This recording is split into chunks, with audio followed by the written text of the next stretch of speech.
Na umekiangalia kiwango cha Abdulrazak Hamza tangia ajiunge na klabu ya Wekundu wa Msimbazi, na huku baadhi ya mashabiki wakienda mbali na kumfanya au kumlinganisha na Bakari Mwamnyeto. Unauzungumziaje?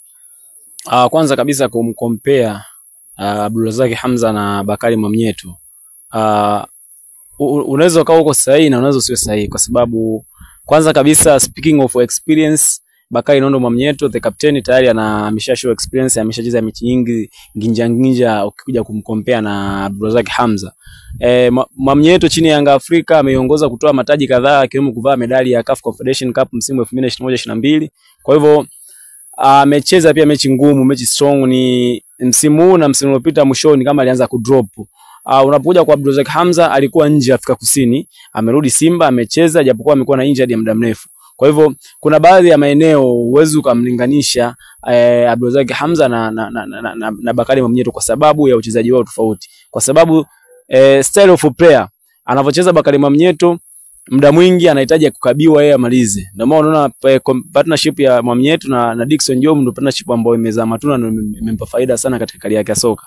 Vivyo hivyo kama ilivyo kwa Abdulrazak Hamza. Abdulrazak Hamza yeye anapenda sana akabiwe, aidha acheze na Chemalon Fondo au akabiwe na Chamuka Labue pale Simba, pia anakuwa mtu mwisho kumaliza. Huo ni tofauti wa kwanza. Tofauti wa pili unakuja kwenye issue of speaking. Abdulrazak Hamza sio mzuri sana kwenye kuongea, yani anaweza kaanza mpira akamaliza bila kupiga kelele wala kuongea kwa namna yote. Lakini kwa Bakari Mwamnyeto ni mtu mzuri sana kwenye kuzungumza, that's why amepewa kitambaa cha unahodha, manake muda mwingi amekuwa anahamasisha wenzake uwanjani. Kwa maana hiyo nadhani kipi kinawapa kiburi hususan mashabiki kuweza kufanya comparison ya Bakari Mwamnyeto na Hamza? Kinawapa kiburi kwa sababu lakini pia issue nyingine nimesahau, issue ya injury.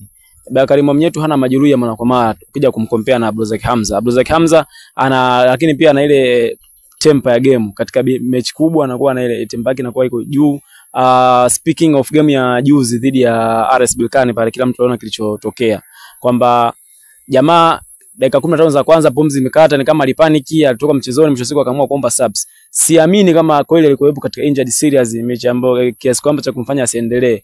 Na ukifuatilia mara nyingi sana, hata kuna mechi moja ya Yanga Afrika Simba na Yanga dula kwanza isha kutokea, Abdulrazak Hamza alitoka pia kumaliza mechi kwa sababu ya hivi vile tempo, kwamba inapokuja mechi ya kushambuliwa sana, unashambuliwa kwa kasi, sio mzuri katika kutuliza timu. Lakini Bakari Mwamnyeto mechi ya pressure kubwa, mechi ambayo inahitaji kutuliza timu, utamwona ndio anakuwa kwanza, pia though na makosa madogo, lakini kuna namna anaituliza timu, kuna namna anapambana na sago.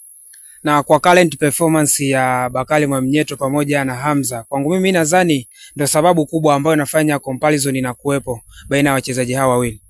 Unapozungumza current performance, manake ni ubora wa sasa hivi. Ubora wa sasa hivi tunaona Bakari Mwamnyeto anapata nafasi finyu kwenye kikosi cha Yanga cha kwanza katika first 11, huwa anaingia dakika chache na mechi kadhaa kama kombe la CRDB Federation kama ndo anacheza.